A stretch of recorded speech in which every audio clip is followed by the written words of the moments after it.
अस्सलाम वालेकुम। मेरा नाम जय खाटवानी है और मैं आरिफ हबीब लिमिटेड में एज ए इक्विटी मैनेजर हूँ। मैं पाकिस्तान स्टॉक मार्केट में 2005 से काम कर रहा हूँ। आज हम डिस्कस करेंगे टॉपिक्स के बारे में आफ्टर बजट। मेरे हिसाब से जो टॉपिक्स हैं, सीमेंट सेक्टर में Fauji cement, maple leaf cement, Attock cement, Cherat cement, lucky cement, DG Khan cement में बाइंग करनी चाहिए। आईटी सेक्टर में मुझे लगता है नेटसोल, सिस्टम और एयरलिंक में बाइंग करनी चाहिए।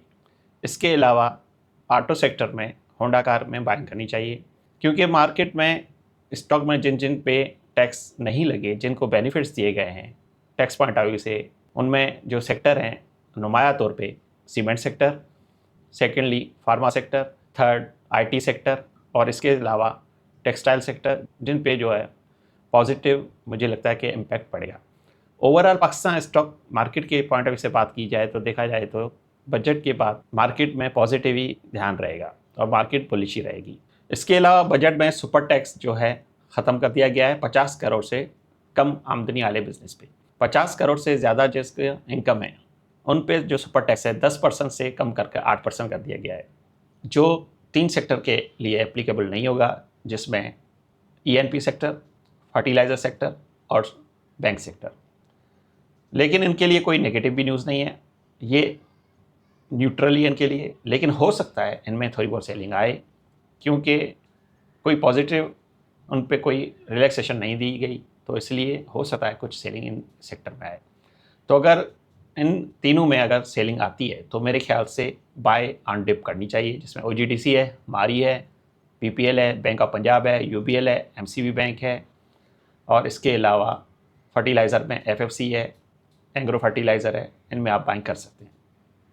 फूड सेक्टर के लिए न्यूट्रल है बजट, और स्टील सेक्टर के लिए भी न्यूट्रल है, पावर सेक्टर के लिए भी न्यूट्रल है, क्योंकि इनको कोई न टैक्स लगा है और ना ही टैक्स कम किया गया, तो ऑलमोस्ट ये न्यूट्रल है। इसके अलावा रिफाइनरी के लिए भी पॉजिटिव है, केमिकल के लिए पॉजिटिव है और आईपीपी के लिए न्यूट्रल है।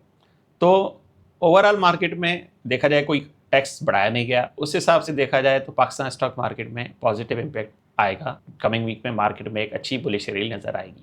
तो मेरे हिसाब से इन्वेस्टर को, क्लाइंट्स को चाहिए कि जिनके पास ऑलरेडी शेयर्स पड़े हुए हैं, अगर वो अच्छे प्रॉफिट में सेल होते हैं, अपर कैप पे सेल होते हैं, तो मेरे हिसाब से प्रॉफिट बुक करना चाहिए।